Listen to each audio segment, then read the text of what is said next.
Hello guys, स्वागत है एक बार आपका फिर से वीटर्स क्लासेज में। और पिछली जो क्लास थी उसमें हमने बात की थी रासायनिक अभिक्रियाओं के बारे में। जो अब हम जिस बात करेंगे वो बात करेंगे हम उदासीनीकरण और उत्प्रेरक के बारे में। ठीक है, जो भी हमारे स्टूडेंट्स जो वीडियो देख रहे हैं और जो नए हैं, कृपया चैनल को सब्सक्राइब करें ताकि आने वाली वीडियो की नोटिफिकेशन आप तक पहुँच सके। ठीक है, तो आज हम बात करेंगे किसकी, उदासीनीकरण की। उदासीनीकरण होता क्या है? जब जब अम्ल व क्षार, क्या, अम्ल व क्षार क्रिया करते हैं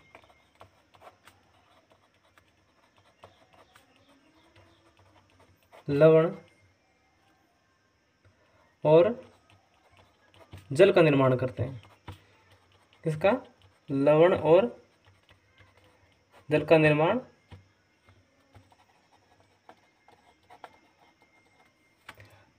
करते हैं, जिसे क्या कहते हैं? उदासीनीकरण कहते हैं।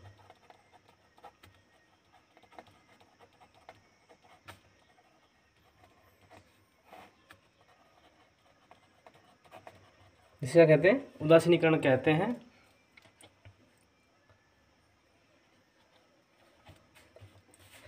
यहाँ पर जो अम्ल है उसके H+ आयंस और क्षार के OH- आयंस क्रिया करके क्या, क्रिया करके किसका? जल का निर्माण करते हैं।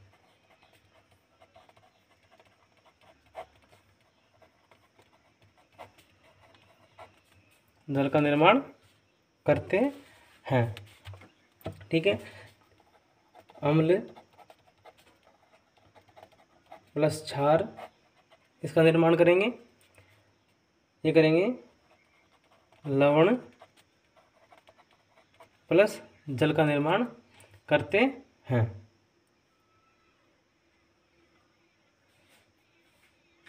लवण प्लस जल का निर्माण करते हैं। जैसे एग्जांपल लेते हैं, HCl प्लस NaOH, यहाँ पड़ेगा NaCl प्लस H2O। किसका निर्माण करेंगे?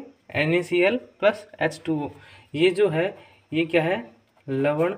और ये क्या है? जल। जिस भी अभिक्रिया के अंदर जल आपको बाहर निकलता हुआ दिखाई देगा, वो अभिक्रिया कौन सी अभिक्रिया होगी? वो उदासीनीकरण की अभिक्रिया होगी। ठीक है, अगर हम समान सांद्रता वाले परबल अम्ल व प्रबल क्षार लेते हैं तो बनने वाले किसका?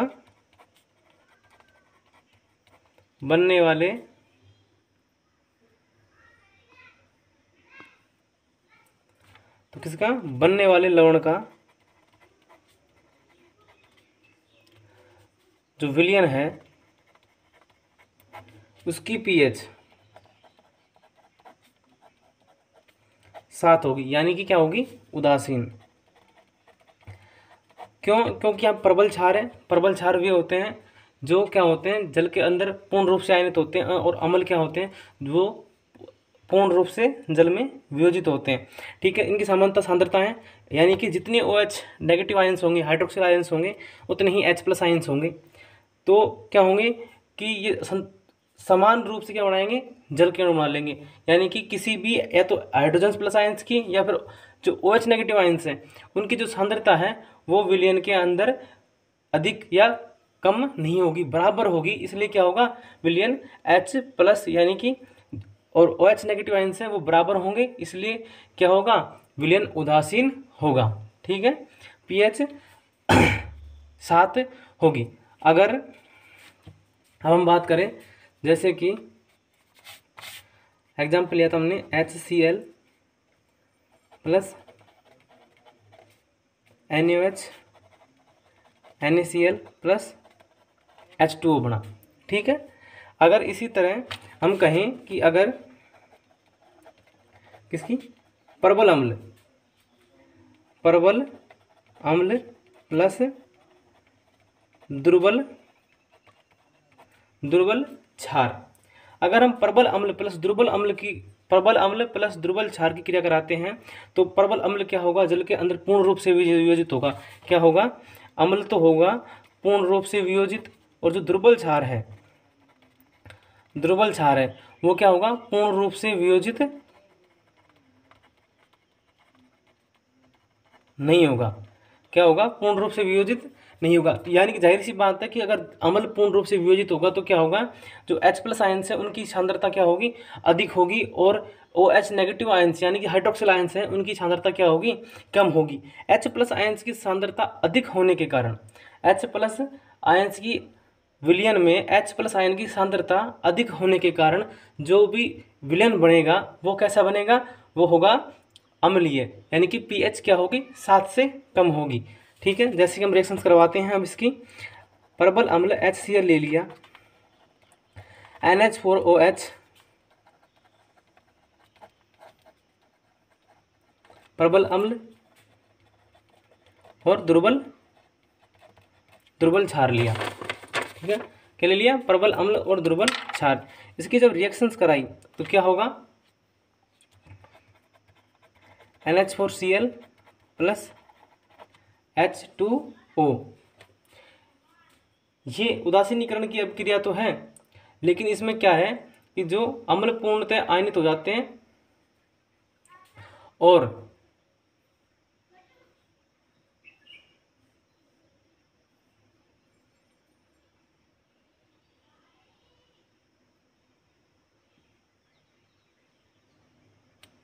ठीक है, इसमें जो अम्ल है वो पूर्ण रूप से वियोजित हो जाएगा, और जो दुर्बल क्षार है वो पूर्ण रूप से वियोजित न होकर कुछ मात्रा में अवियोजित अवस्था में रहता है। इस कारण जो इसकी क्या होती है, H+ आयंस की सांद्रता अधिक होती है, इसलिए क्या होगा, विलयन अम्लीय होगा, और जो pH की वैल्यू है वो 7 से कम होगी। ठीक है। अब हम देखते हैं अब हम बात करते हैं किसकी, अगर क्या ले, अगर दुर्बल अम्ल प्लस प्रबल क्षार की अगर रिएक्शन कराएंगे तो क्या होगा, बनेगा तो वही लवण प्लस जल बनेगा। क्या बनेगा, लवण प्लस जल बनेगा, लेकिन CH3CO प्लस NaOH। यहाँ पे क्या होगा कि जो प्रबल जो क्षार है वो जल के अंदर पूर्ण रूप से वियोजित हो जाएगा, यानी कि OH जो हाइड्रोक्सिल आयंस है उनकी क्या होगी, सांद्रता अधिक होगी, और जो CH3CO जो एसिड जो है ये क्या होगा कि ये दुर्बल अम्ल होने के कारण वियोजित तो होगा लेकिन कुछ मात्रा में अवियोजित अवस्था में रह जाता है। यानी कि समान मोल लेने पर भी जो OH नेगेटिव आयंस की सांद्रता क्या है, वो अधिकता के कारण विलयन क्या होगा, विलयन जो pH है वो क्या होगी, 7 से अधिक होगी। ठीक है, क्या होगी, 7 से अधिक होगी।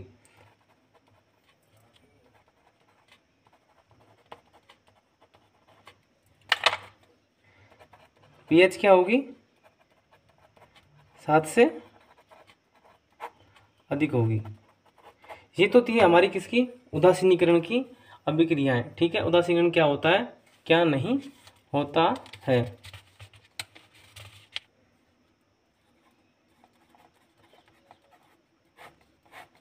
इंग्लिश में कहते हैं इसे कैटलिस्ट।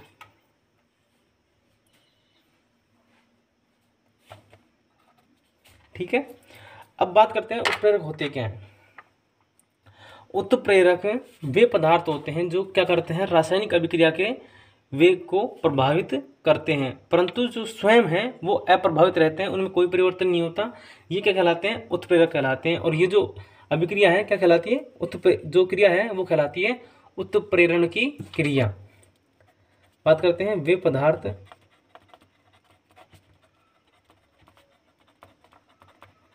जो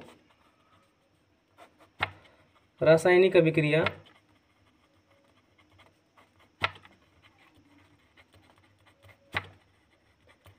के वेग को प्रभावित करते हैं। यानी कि ये जो है क्या है, रासायनिक अभिक्रिया के वेग को बढ़ा भी सकते हैं और घटा भी सकते हैं, ठीक है।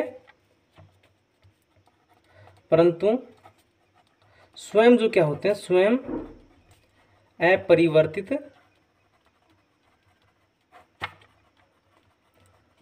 अपरिवर्तित रहते हैं। जैसे कि एग्जांपल्स लेते हैं और इस घटना का कहते हैं,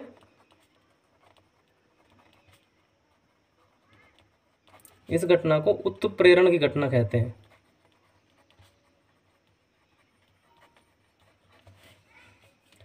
एग्जाम्पल के लिए KClO3 मैग्नीशियम ऑक्साइड उत्प्रेरक की उपस्थिति में जब इसकी अभिक्रिया कराई तो कैसे बदल गया, KCl प्लस 3O2, ठीक है। जैसे दूसरा एग्जाम्पल है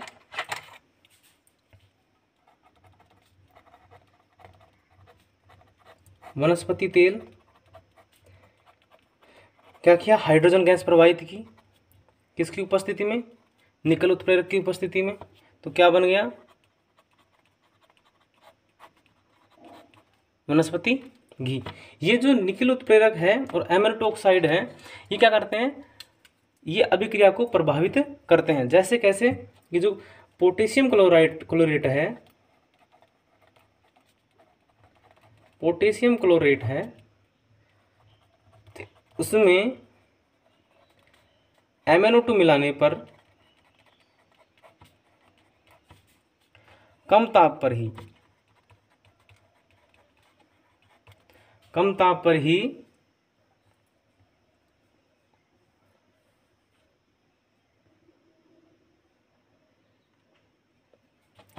ही अपघटित होने लगता है। अभी क्या किया, इसने जो अधिक ताप चाहिए था वो क्या कर दिया, उसे कम ताप पर ही अपघटित होने लग गया, ठीक है। तो ये जो क्या है, MnO2 है, वह निकिल है, निकिल चूर्ण, ठीक है, निकिल धातु का चूर्ण है। ये क्या है, उत्प्रेरक है, क्या है, उत्प्रेरक है, ठीक है। और जो ये उत्प्रेरक हैं इनको क्या किया है,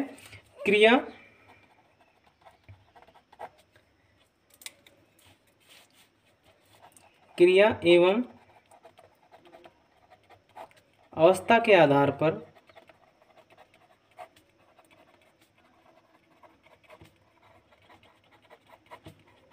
कई भागों में विभाजित किया गया है। जो पहला है वो है किसके पे, भौतिक अवस्था के आधार पर।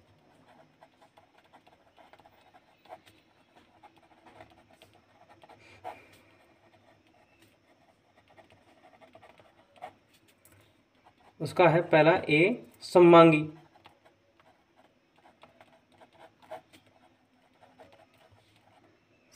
उत्प्रेरक। जब रासायनिक अभिक्रिया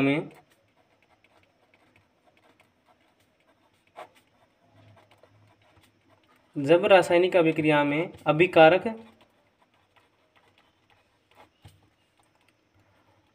उत्पाद एवं उत्प्रेरक समान भौतिक अवस्था के हों,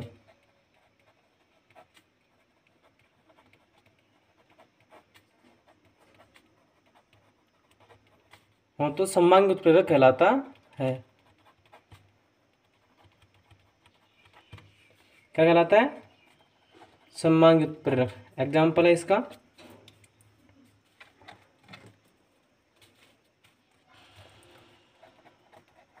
CH3CO CH3, ये क्या है, ये है मैथिल एसीटेट।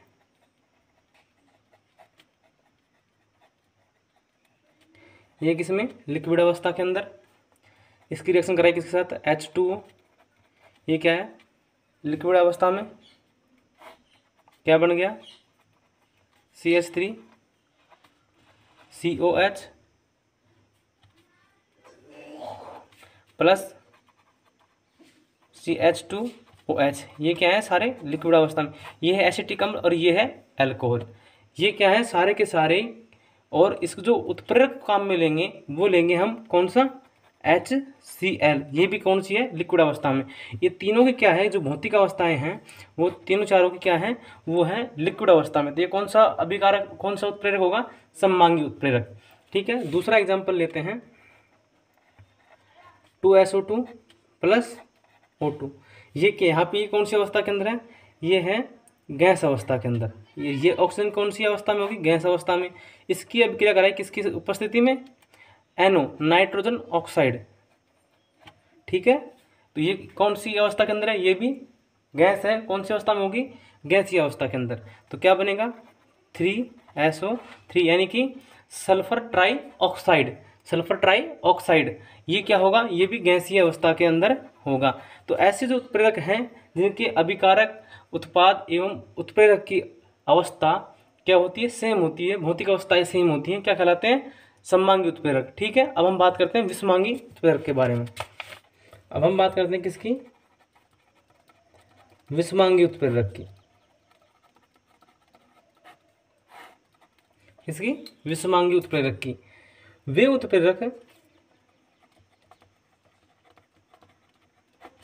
उत्प्रेरक जिसमें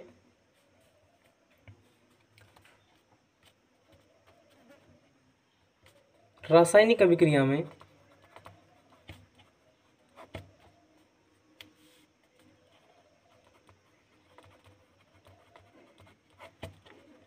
उत्पाद अभिकारक एवं उत्प्रेरक की, इसकी उत्प्रेरक की भौतिक अवस्था समान नहीं होती। यानी कि जो तीनों होते हैं इनकी भौतिक अवस्थाएं अलग अलग होती हैं। ठीक है, अब हम बात करते हैं किसकी, एग्जाम्पल लेते हैं, जैसे कि N2, ये क्या है, गैस है। 3H2 क्या है, गैस है। अब इसकी जो अभिक्रिया कराएंगे किसकी उपस्थिति में, फेरस की, यानी कि आयरन की उपस्थिति में। तो ये क्या है, ये सॉलिड है। दोनों तो किस में थे, गैसीय अवस्था में। लेकिन जो उत्प्रेरक है वो किस अवस्था में है, ठोस अवस्था में। और जो उत्पाद बनेगा वो बनेगा कौन सा, 2NH3। और ये कौन सी अवस्था में होगा, गैसीय अवस्था में।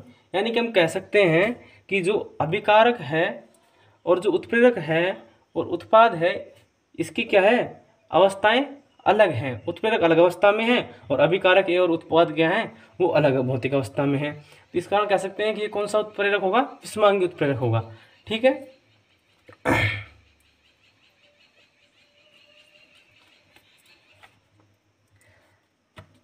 अगला एग्जाम्पल है वनस्पति तेल। वनस्पति तेलों में जब हाइड्रोजन गैस प्रवाहित की जाती है किसकी उपस्थिति में, निकेल उत्प्रेरक की उपस्थिति में। किसकी उपस्थिति में, निकेल उत्प्रेरक की उपस्थिति में प्रवाहित की जाती है। तो क्या बनता है, वनस्पति घी। वनस्पति घी जिसे हम क्या कहते हैं, देसी भाषा में डालडा घी खाया है आप लोगों ने किसी ने, तो वही डालडा घी क्या है, वनस्पति घी है। ठीक है, क्या है, वनस्पति घी।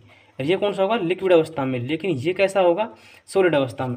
यहाँ पे जो वनस्पति तेल है और जो उत्प्रेरक है उनकी जो भौतिक अवस्थाएं हैं क्या है, भिन्न भिन्न है। और जो अभिकारक, जो उत्पाद जो प्राप्त हुआ वनस्पति घी, वो कैसा है, लिक्विड अवस्था के अंदर है। और जो उत्प्रेरक है वो ठोस अवस्था में। तो क्या है, ये क्या होगा, एक तरह से विषमांगी उत्प्रेरक होगा। ठीक है, अब हम बात करते हैं क्रियाओं के आधार पर। ठीक है, किसके आधार पर बात करते हैं,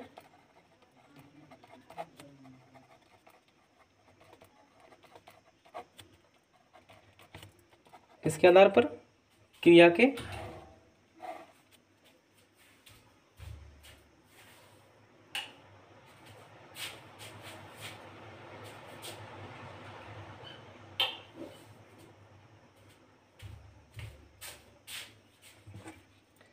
आधार पर, क्रिया के आधार पर। पहला जो है वो है कौन सा, धनात्मक उत्प्रेरक।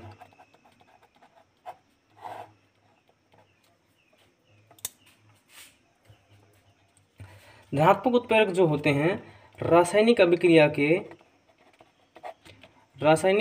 के वेग को क्या करते हैं, वेग को बढ़ाते हैं, वेग को बढ़ाते हैं। ठीक है, क्या कहलाते हैं, धनात्मक उत्प्रेरक होते हैं। धनात्मक उत्प्रेरक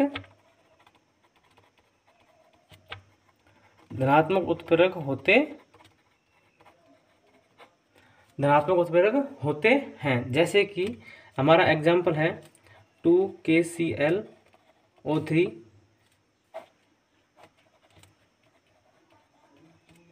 MnO2। ये किस में बदल गया, KCl प्लस 3O2, यानी कि वे पदार्थ जो रासायनिक अभिक्रिया को तीव्र कर देंगे, यानी कि जल्दी अभिक्रिया संपन्न होगी। और जो 2KClO3 है यानी कि पोटेशियम क्लोरेट है, वो क्या होगा, जब हम MnO2 अगर मिला देंगे इसके अंदर, उसकी उपस्थिति में अभिक्रिया कराएंगे तो क्या होगा कि ये कम ताप पर ही अपघटित हो जाएगा, यानी कि जल्दी ही अपघटित हो जाएगा, यानी कि क्या हो गया, अभिक्रिया तीव्र हो गई। ठीक है, अब हम बात करते हैं अगले एग्जाम्पल की।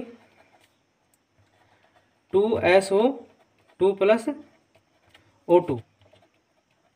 जब SO2 की अभिक्रिया ऑक्सीजन से करवाएंगे, किसकी उपस्थिति में, NO यानी कि नाइट्रोजन ऑक्साइड की उपस्थिति में कराएंगे, तो अभिक्रिया क्या होगी, तीव्र गति से होगी और क्या बनेगा, सल्फर ट्राई ऑक्साइड। क्या बनेगा, सल्फर ट्राई ऑक्साइड। ठीक है, अब हम बात करते हैं ऋणात्मक उत्प्रेरक की।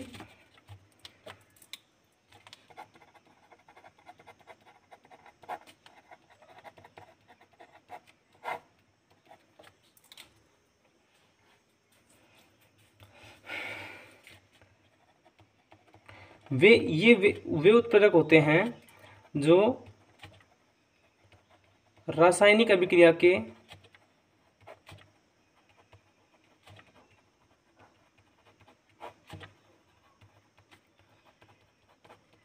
वेग को कम करते हैं। क्या करते हैं, रासायनिक अभिक्रिया के वेग को कम करते हैं। जैसे कि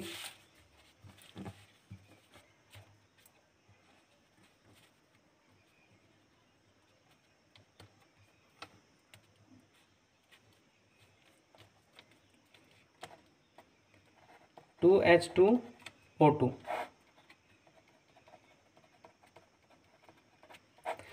इसकी अभिक्रिया किसके उपस्थिति में कराएंगे, ग्लिसरॉल की उपस्थिति में कराएंगे, तो क्या होगा, 2H2O प्लस O2 बनेगा।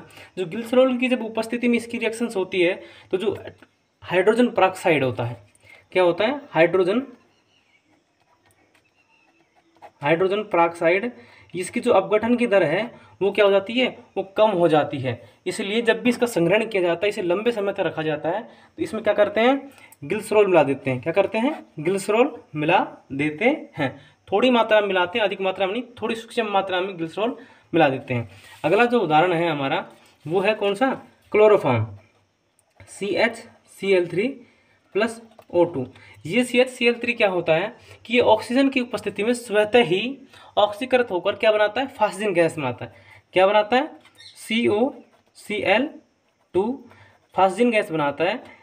किसकी उपस्थिति में, ऑक्सीजन की उपस्थिति में स्वतः ही ऑक्सीकृत होकर फास्जिन गैस बनाता है। जो फास्जिन गैस क्या होती है, वो होती है,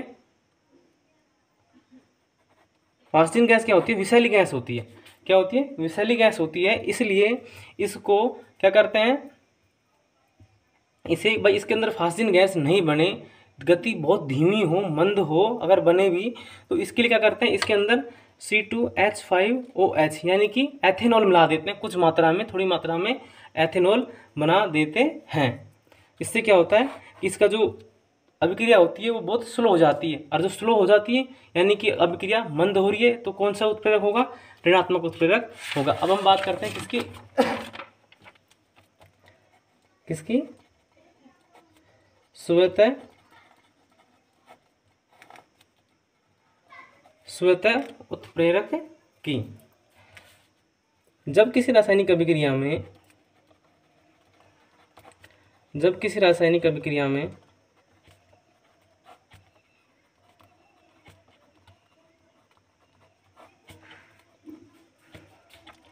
रासायनिक अभिक्रिया में बनने वाला उत्पाद स्वयं किसका कार्य करे, स्वयं उत्प्रेरक का कार्य करे,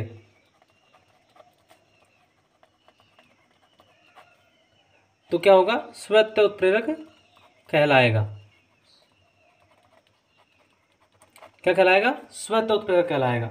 ठीक है, जैसे कि एग्जाम्पल्स लेते हैं हम, CH3COO CH3 मैथिल एसीटेट, इसकी जब रिएक्शंस होती है तो CH3COH प्लस C2H5 OH का निर्माण होता है। ठीक है, यानी कि एथेनॉल का निर्माण होता है। ये प्रारंभ में कैसी होती है, शुरू में तो क्या होती है, मंद होती है, शुरू में मंद होती है, लेकिन CH3COH यानी कि जो एसिटिक अम्ल है, इसके सूक्ष्म मात्रा में बनने पर ही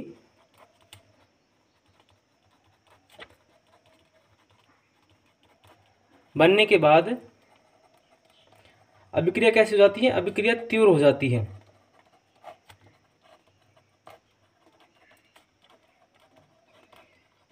कैसी होती है, अभिक्रिया तीव्र हो जाती है जब अभिक्रिया में एसिटिक अम्ल स्वतः ही किसका कार्य कर रहा है, स्वतः उत्प्रेरक कार्य कर रहा है। अब हम बात करते हैं किसकी, जैव उत्प्रेरक की।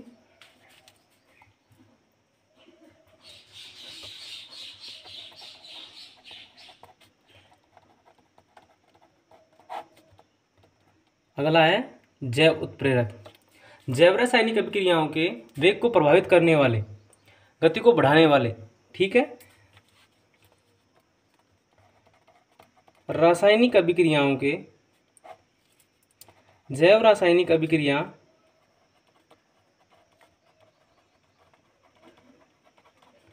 जैव रासायनिक अभिक्रियाओं के वेग को बढ़ाने वाले उत्प्रेरक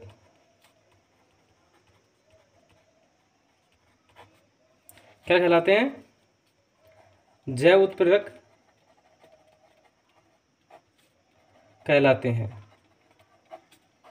ये क्या कहते हैं, इन्हें साधारणतः एंजाइम भी कहते हैं। क्या कहते हैं, एंजाइम भी कहते हैं। ये क्या होते हैं, जटिल नाइट्रोजनी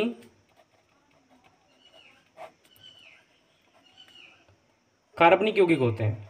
क्या होते हैं, जटिल नाइट्रोजनी कार्बनिक यौगिक होते हैं।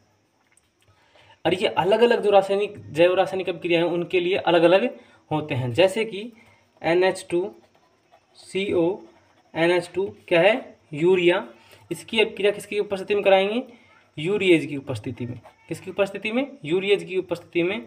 तो ये बनाएगा 2NH3 प्लस CO2। क्या बनाएगा, 2NH3 प्लस CO2। ये क्या करेगा, अभिक्रिया के वेग को बढ़ा देगा।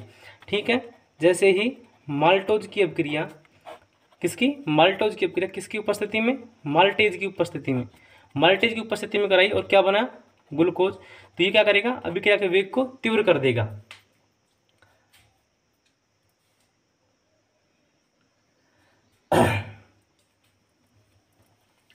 अब क्या होता है कि कई बार हमें जो उत्प्रेरक होते हैं उनकी क्रियाशीलता को बढ़ाने के लिए कुछ एलिमेंट, कुछ तत्व मिलाने पड़ते हैं। वो क्या कहलाते हैं, उत्प्रेरक वर्धक। ठीक है, क्या कहलाते हैं, उत्प्रेरक वर्धक कहलाते हैं। अगर उत्प्रेरक की जो क्रियाशीलता है उसको बढ़ाने के लिए अगर कोई तत्व, कोई पदार्थ मिलाते हैं तो क्या कहलाते हैं, और उनकी क्रियाशीलता बढ़ जाती है तो वे उत्प्रेरक वर्धक कहलाते हैं। और अगर उनकी क्रियाशीलता घट जाती है तो क्या कहलाते हैं, उत्प्रेरक विष कहलाते हैं। ठीक है, अब हम बात करते हैं किसकी, उत्प्रेरक वर्धक। वे पदार्थ जो रासायनिक अभिक्रिया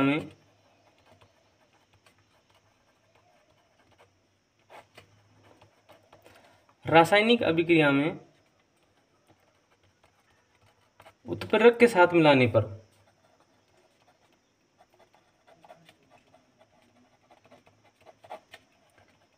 उत्प्रेरक की क्रियाशीलता को बढ़ा देते हैं।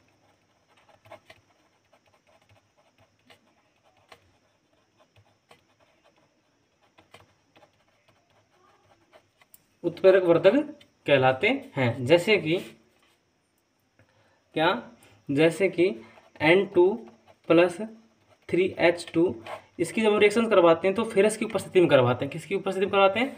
फेरस की उपस्थिति में कराते हैं। लेकिन साथ में अगर हम क्या मिला दें? मोलिब्डेनम, क्या मोलिब्डेनम, क्या मिला दें? मोलिब्डेनम, तो क्या होगा? जो रासायनिक अभिक्रिया है वो और अधिक तीव्र होगी, क्योंकि जो फेरस जो उत्प्रेरक है उसकी क्रियाशीलता क्या करेगा? ये बढ़ा देगा। ठीक है।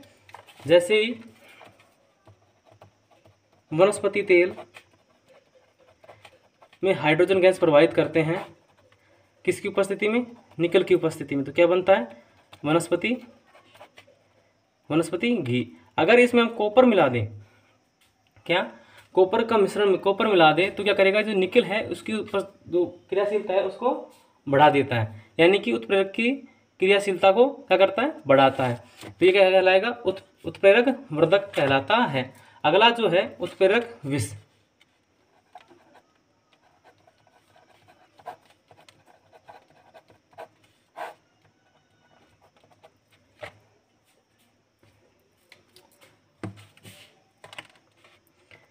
वे पदार्थ जो अभिक्रिया के मिश्रण में मिलाने पर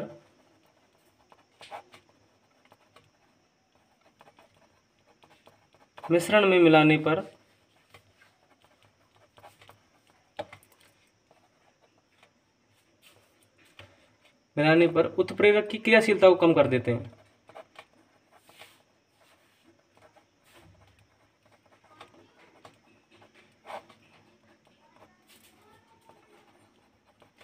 कम कर देते क्या कहलाते हैं? उत्प्रेरक विष कहलाते हैं। जैसे कि क्या, जैसे कि N2+3H2 क्या बनेगा? 2NH3, किसकी उपस्थिति में? निकल उत्प्रेरक की उपस्थिति में। लेकिन जब हम इसमें कौन सी CO, कार्बन मोनोऑक्साइड गैस मिलाएंगे, तो क्या करेगा? फेरस की जो फेरस है, जो आयरन है Fe, उसकी क्या होगी? क्रियाशीलता कम हो जाएगी। अब हम बात करते हैं उत्प्रेरक के गुणों के बारे में। किसकी?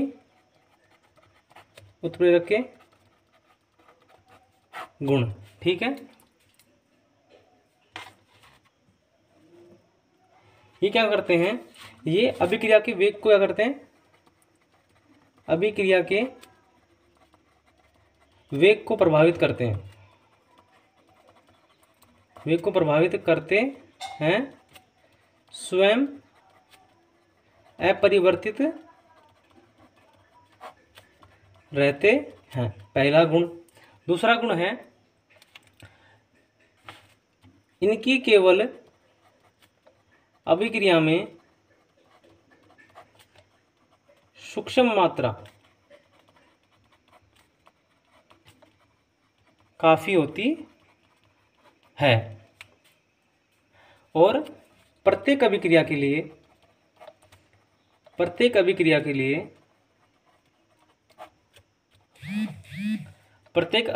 लिए अलग अलग उत्प्रेरक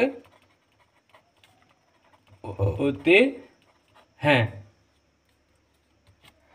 उत्प्रेरक जो होते हैं वो क्या करते हैं? रासायनिक अभिक्रिया स्टार्ट नहीं करते, ना रासायनिक अभिक्रिया खत्म करते हैं। वो ओनली क्या करते हैं? रासायनिक अभिक्रिया के वेग को प्रभावित करते हैं। उत्प्रेरक अभिक्रिया को प्रारंभ नहीं करते, केवल वेग बढ़ाते हैं, केवल वेग परिवर्तन करते हैं। क्या करते हैं? केवल वेग परिवर्तन करते हैं। और जो उत्प्रेरक होते हैं, उत्क्रमणीय अभिक्रिया में अग्र व प्रतीप दोनों में समान कार्य करता है।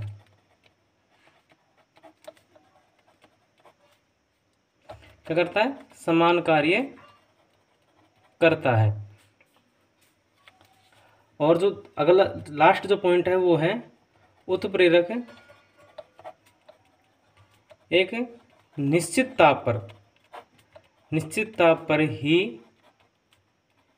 क्रियाशील होते। अगर ताप बदल जाएगा तो इनकी क्रियाशीलता क्या होगी? वो प्रभावित हो जाएगी। ठीक है, आज की वीडियो अच्छी लगे तो लाइक, सब्सक्राइब और शेयर करना ना भूलें। Thank you.